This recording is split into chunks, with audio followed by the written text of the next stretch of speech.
تو جنازے کے اوپر 2 اعلان ہوتے ہیں، ایک کہ مرحوم کے صالح ثواب کے لیے، یہ دوسرا اعلان ہوتا ہے کہ فلاں مسجد میں اتنے بجے جو ہے وہ فاتحہ خوانی اور کل شریف ہوں گے ہمارے اس خطے کے حساب کے اعتبار کے حساب سے۔ جو اس سے پہلے اعلان ہوتا ہے وہ ہوتا ہے کہ مرحوم نے اگر کسی کا لینا دینا ہے تو وہ ہمارے یعنی جو لواحقین ہیں ان سے کر لیں، یا پھر معاف کر سکتے ہیں تو معاف کر دیں۔ تو لوگ عموماً جو ہیں وہ بس معاف کر دیتے ہیں، اچھے لوگ ہیں ہمارے، لیکن ایک ادارہ جاتی سطح کے اوپر، پرسنل نہیں، ادارہ جاتی سطح کے اوپر آپ لوگوں کے ساتھ دھوکہ کریں، فراڈ کریں، ان کی زندگی بھر کی پونجیاں آپ ہضم کر جائیں، چٹ کر جائیں، اور آپ کو خدا کا خوف ہی نہ ہو، تو پھر یہی ہوتا ہے۔ ہمارے ہاں نبی کریم صلی اللہ علیہ وسلم کی ہی ایک حدیث مبارکہ کوٹ کی جاتی ہے۔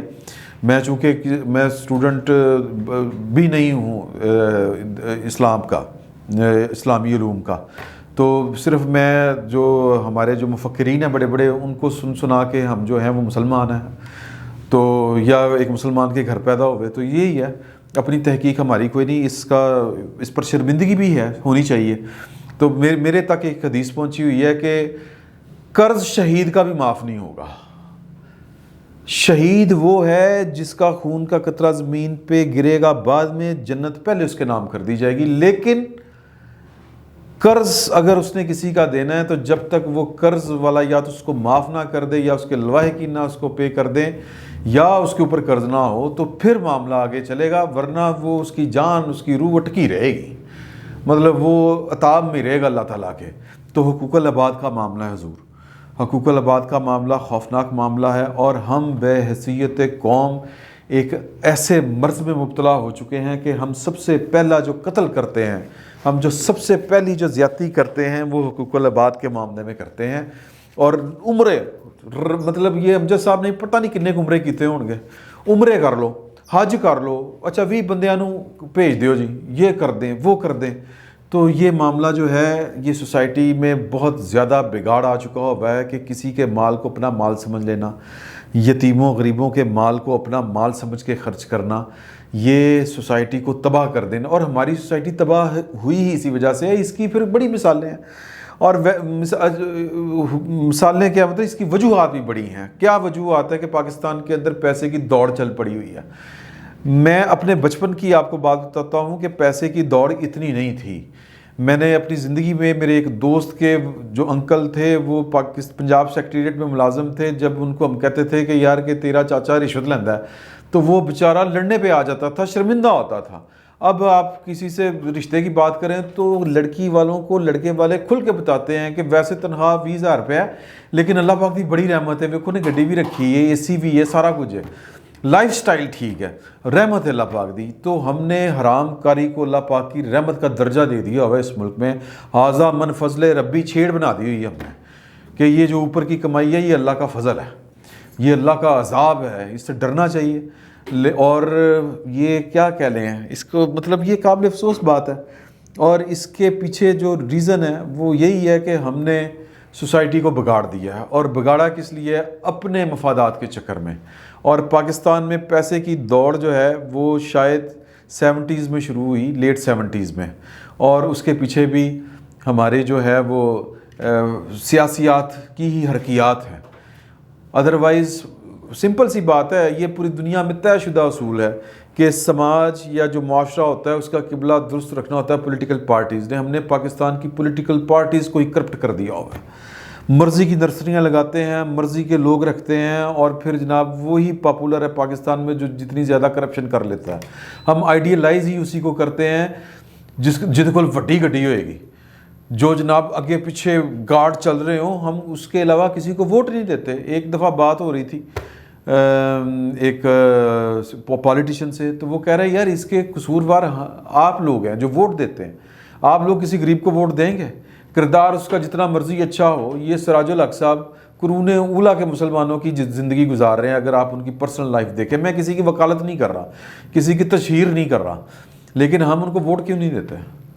اس لیے نہیں دیتے کہ انہوں نے کوئی وہ کشکے نہیں ہیں، وہ ششکے نہیں ہیں، وہ شویں نہیں ہیں، مطلب اگے پیچھے گڑیاں چوئسا بارے کلہ والے کپڑے پائے، تو ہم جو ہیں وہ یہ بھول چکے ہیں کہ ہمارا یہ رشتہ دار جو ہے یہ اس کا لائف سٹائل جو ہے وہ اس کی آمدن کے ساتھ میل کھاتا ہے کہ نہیں کھاتا.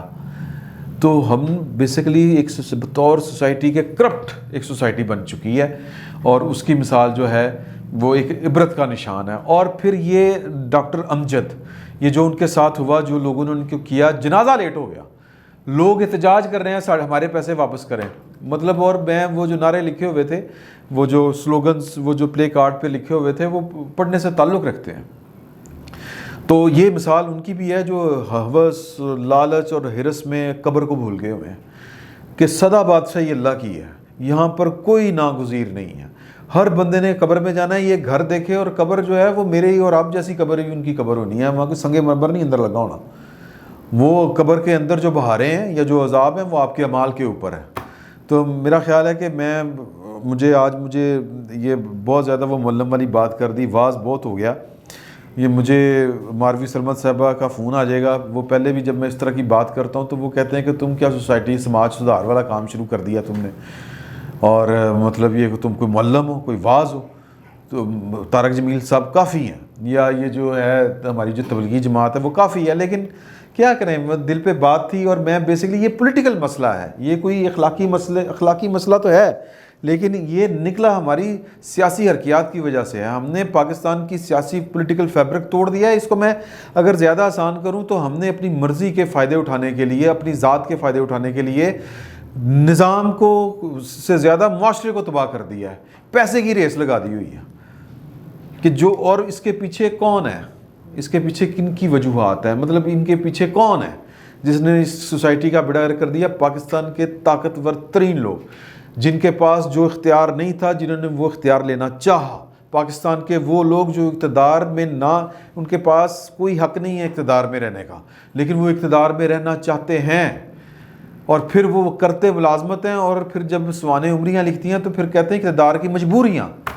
تو یہ ہیں مسائل, اور ہمارے جو فساد کی جڑ وہ سمجھنے کی ضرورت ہے, اور اس پہ غور کرنے کی ضرورت ہے. ادروائز جانا دے قبر دے وچ یہ حضور, وہ کوئی صدر ہو, کوئی جرنیل ہو, کوئی وزیر اعظم ہو, یا کوئی سیٹھ ہو, تو پتہ نہیں یہ کن کو یہ والی مثال جو ہے امجد پرویز صاحب کے, ڈاکٹر امجد کے واقعے سے کسی نے کوئی سبق سیکھا کہ نہیں سیکھا.